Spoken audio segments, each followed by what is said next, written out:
이 사기 산업은 이미 우리가 영화에서나 보던 거대 글로벌 마약 카르텔 수준을 넘어섰습니다.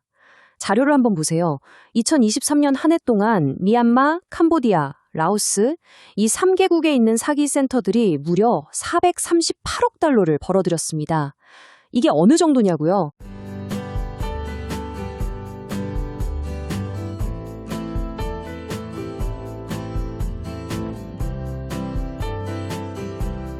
플로리다에 사는 쉐런의 이야기로 시작해보겠습니다.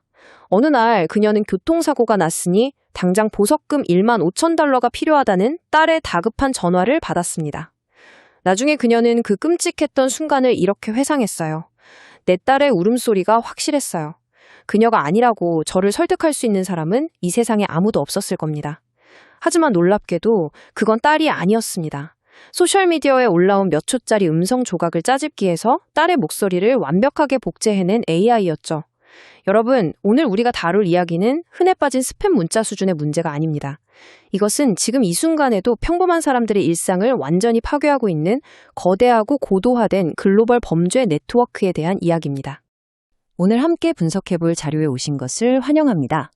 저는 여러분과 함께 이 복잡한 이슈의 핵심을 파헤쳐볼 진행자입니다. 예전에는 그저 귀찮은 존재 정도로 여겼던 스팸 문자가 도대체 어떻게 전 세계로 휩쓰는 거대한 다국적 범죄 기업으로 변모하게 된 걸까요? 그리고 그 이면에는 얼마나 참혹한 희생이 숨겨져 있을까요? 오늘 다루는 모든 데이터와 사실들은 공신력 있는 연구와 보고서를 바탕으로 합니다. 자, 그럼 이 거대한 빙산의 실체를 하나씩 드러내볼까요? 오늘 살펴볼 내용의 전반적인 흐름입니다. 첫 번째로 이 사기가 어떻게 작동하는지 그 해부학적 구조를 보고요. 두 번째로 사기 공장의 내부로 들어갑니다. 세 번째는 이 모든 걸 가능하게 하는 지정학적 그물망. 네 번째는 타겟이 어떻게 변하고 있는지. 그리고 마지막 다섯 번째로 이 글로벌 위협에 어떻게 맞서 싸워야 할지 차례대로 쭉 짚어보겠습니다. 1장 사기의 해부학입니다. 자, 아까 쇠런의 이야기 들으셨죠? 이런 정교한 사기가 도대체 어떤 구조로 굴러가는 걸까요? 82세의 미국인 데니스는 소셜미디어에서 우연히 만난 여성과 몇 달 동안 친분에 쌓였습니다.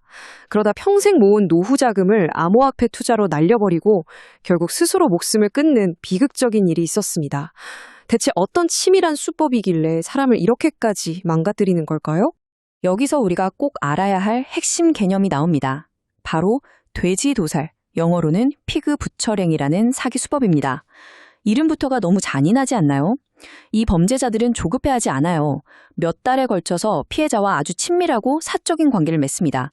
매일 안부를 묻고 감정적으로 교류하죠. 그들은 이걸 돼지 살찌우기라고 부릅니다. 그러다 신뢰가 완전히 쌓였을 때 가짜 투자 기회를 미끼로 던져서 재산을 몽땅 빼앗아 버립니다. 이게 바로 돼지 도살하기입니다. 사람의 감정과 외로움을 철저하게 이용하는 진짜 악랄한 장기 조작 범죄인 거죠. 자, 이 범죄가 어떻게 진행되는지 4단계로 딱 나눠서 살펴볼까요? 1단계, 데이팅 앱이나 소셜미디어로 아주 자연스럽게 말을 겁니다. 어머, 번호를 잘못 알았네요 하면서 시작하는 경우도 많죠. 2단계, 추적이 어려운 텔레그램이나 왓츠앱 같은 암호화된 메신저로 대화방을 옮겨서 아주 깊은 신뢰를 쌓습니다. 3단계, 은근슬쩍 가짜 투자 플랫폼 이야기를 꺼내서 거액을 입금하게 만들고요. 마지막 4단계, 이렇게 훔쳐낸 돈을 수천 개의 디지털 지갑과 암호화폐를 통해 순식간에 세탁해버립니다. 경찰이 추적할 틈조차 안 주는 거죠. 그렇게 해서 이들이 벌어들인 결과가 어떨까요? 무려 100억 달러입니다. 미국 재무부가 추산한 데이터인데요. 2024년 단 1년 동안, 그것도 미국인들만 동남아시아에 있는 사기 조직에 잃은 돈이 이 정도라는 겁니다. 진짜 어마어마한 규모죠. 그럼 여기서 질문이 하나 생깁니다. 이 막대한 돈의 폭포수는 과연 누구의 주머니로 떨어지고 있는 걸까요? 2장, 사기 공장의 내부입니다. 이제 수면 아래로 좀 더 깊이 들어가 보겠습니다. 여러분의 핸드폰에 매일같이 울리는 그 스팸 문자와 사기 전화를 실제로 보내고 있는 사람들의 진짜 현실을 들여다볼 차례입니다. 이 사기 산업은 이미 우리가 영화에서나 보던 거대 글로벌 마약 카르텔 수준을 넘어섰습니다. 자료를 한번 보세요. 2023년 한 해 동안 미얀마, 캄보디아, 라오스 이 3개국에 있는 사기 센터들이 무려 438억 달러를 벌어들였습니다. 이게 어느 정도냐고요? 이 세 나라의 공식 GDP를 전부 합친 금액의 거의 절반, 40%에 육박하는 수치입니다. 국가 경제를 쥐고 흔들 정도의 규모라는 뜻이죠. 도대체 어떻게 이런 공장식 운영이 가능한 걸까요? 그 해답은 바로 22만 명이라는 너무나도 비극적인 숫자에 있습니다. 유엔 추산에 따르면 전 세계 60여 개국에서 온 약 22만 명의 사람들이 이 사기센터에 말 그대로 노예처럼 갇혀 있습니다. 고수익 알바라는 가짜 구인 광고에 속아서 끌려온 평범한 청년들이 대부분입니다.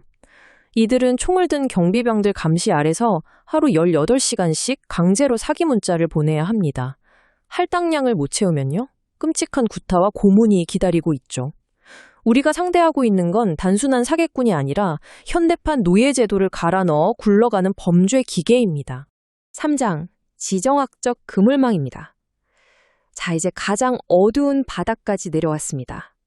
아니, 이 지경인데 해당 국가 정부들은 도대체 왜 이런 거대한 범죄 도시들을 가만히 두른 걸까요? 이 의문을 풀려면 이 사기 산업이 글로벌 정치와 어떻게 끈적하게 얽혀 있는지 꼭 짚고 넘어가야 합니다. 여기서 미국 의회 산하 기관인 미중경제안보검토위원회 일명 USCC에서 발행한 이슈 브리프를 하나 살펴보겠습니다. 이 보고서의 조사 결과는 꽤나 충격적입니다. 중국계 범죄 네트워크가 이 거대한 사기 센터들을 운용하고 있는데 이게 최소한 중국 정부 내 일부 세력의 암묵적인 묵인이나 지원 없이는 동남아시아 전역으로 이렇게까지 세력을 뻗칠 수 없다고 지적하고 있거든요. 물론 우리는 어떤 정치적 편을 들려는 게 아닙니다. 다만 이 공신력 있는 보고서가 제시하는 구체적인 정황들을 있는 그대로 객관적으로 살펴볼 필요가 있다는 거죠. 이 보고서는 범죄 보스들이 어떻게 자신들의 사기 공장을 합법적인 사업으로 위장했는지 아주 구체적인 사례를 보여줍니다. 쉬지장이란 인물을 볼까요? 미얀마 국경에다 무려 150억 달러짜리 스마트 시티를 지으면서 이걸 중국 정부의 핵심 사업인 1:1로 프로젝트라고 대대적으로 포장했습니다.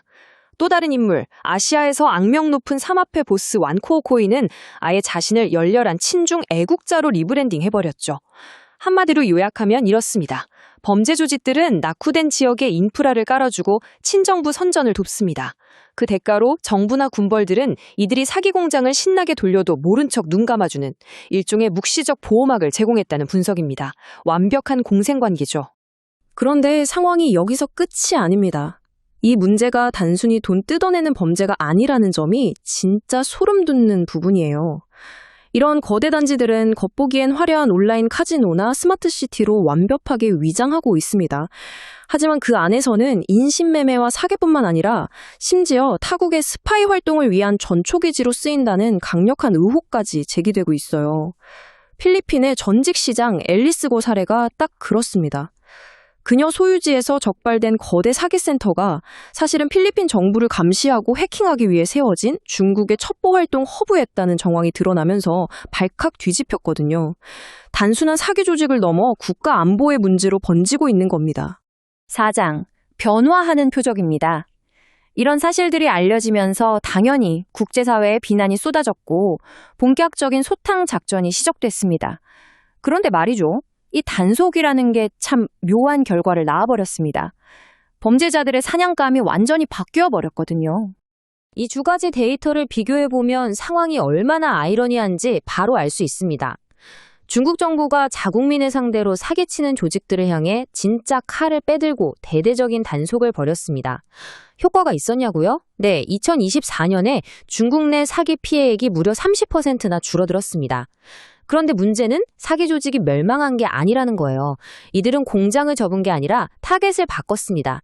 중국어 대신 영어, 특히 수익성이 훨씬 높은 미국인이나 다른 서구권 사람들에게 총구를 돌린 거죠. 그 결과 똑같은 기간에 미국의 피해액은 오히려 40%나 치솟아버렸습니다. 풍선 한쪽을 누르니까 다른 쪽이 토져버린 전형적인 풍선 효과입니다. 여기서 한술 더 떠서 최근에는 외국인 도살이라는 진짜 기가 막힌 신종 트렌드까지 등장했습니다. 동남아 현지에서 단속 압박이 심해지니까 영리한 일부 범죄자들은 아예 자기들의 고향인 중국 본토로 쏙 돌아가 버린 겁니다. 왜냐고요? 중국 안에서 조용히 소규모 센터를 차려놓고 철저하게 외국인만 노리는 거예요. 자국민을 건드리지 않으면 중국 공안도 굳이 무리해서 단속하지 않을 테니까요. 국제수사 공조가 어려운 지형학적 사각지대를 기가 막히게 파고들어서 사실상 면죄부를 받고 범죄를 저지르고 있는 셈입니다. 정말 영악하죠. 5장, 글로벌 위협에 맞서기입니다. 자, 이제 오늘 해설의 마지막 장입니다. 63억 달러. 우리 돈으로 환산조차 힘든 이 어마어마한 범죄 제국을 과연 우리는 막아낼 수 있을까요? 이들이 새롭게 장착한 무기는 도대체 어느 정도 수준일까요? 다시 한번 USCCG의 자료를 볼 텐데요. 2026년 3월에 발표된 최신 스포트라이트 브리프를 보면 이 사기 조직들을 경찰을 따돌리기 위해 얼마나 발빠르게 진화하고 있는지 그 끔찍한 혁신의 속도가 잘 나타나 있습니다. 이들은 단순히 숨는 게 아니라 최첨단 기술을 적극적으로 무기화하고 있어요. 이 대목에서 속도를 좀 내볼게요. 이들의 최신 전략을 보면 정말 혀를 내두를 정도입니다. 아까 세런의 사례처럼 경찰의 탐지를 피하고 피해자를 완벽히 속이기 위해 AI 음성 복제와 딥페이크 영상을 자유자재로 씁니다.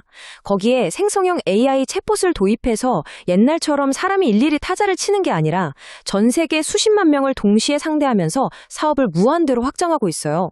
제일 어이없는 건 뭔지 아세요? 현지 정부가 단속한답시고 사기단지 들어가는 인터넷선을 싹둑 잘라버렸더니 이 범죄자들이 곧바로 일론 머스크의 스타링크 위성 안테나를 사다가 지붕에 달아버렸습니다. 단속을 비웃는 거죠. 심지어 이제는 동남아시아를 아예 벗어나서 경찰력이 약한 태평양의 작은 섬나라들, 중동 그리고 서아프리카까지 진출해 새로운 허브를 구축하고 있습니다. 말 그대로 다국적 기업 그 자체입니다. 하지만 여러분, 너무 좌절하기엔 이릅니다. 의미 있는 반격도 분명히 시작됐거든요. 150억 달러. 미국 법무부가 최근 거대 다국적 범죄 조직인 프린스 그룹의 자금줄을 털어서 무려 이 엄청난 액수의 비트코인을 압수해내는 역사적인 쾌거를 거뒀습니다. 게다가 여러 정부 부처가 힘을 합쳐 전담 사기 센터 타격대까지 창설했어요. 이들의 돈줄을 직접적으로 말려버리고 배후에 있는 진짜 책임자들을 끝까지 추적하겠다는 강력한 의지를 보여준 거죠. 확실히 희망적인 소식입니다. 하지만 우리가 직면한 본질적인 질문은 여전히 무겁게 남아 있습니다. 자, 오늘 함께 분석해본 내용들을 관통하는 결론을 맺어보겠습니다. 오늘 이야기에서 가장 섬뜩하면서도 중요한 포인트는 이겁니다. 지구 반대편에서 벌어지는 복잡한 지정학적 체스 게임이 결국 지금 여러분 손에 들려있는 스마트폰의 가장 개인적인 취약성과 직결되어 있다는 사실입니다. 인공지능이 내가 세상에서 가장 사랑하는 가족의 목소리조차 완벽하게 흉내내는 지금 이 시대에 국가의 묵인 아래 은밀하게 움직이는 이 거대한 디지털 카르텔에 맞설 준비가 과연 국가 시스템은, 아니 당장 여러분 자신은 제대로 되어 있으신가요? 이 묵직한 질문을 여러분 스스로에게 던져보시길 바라며 오늘의 해설을 모두 마치겠습니다.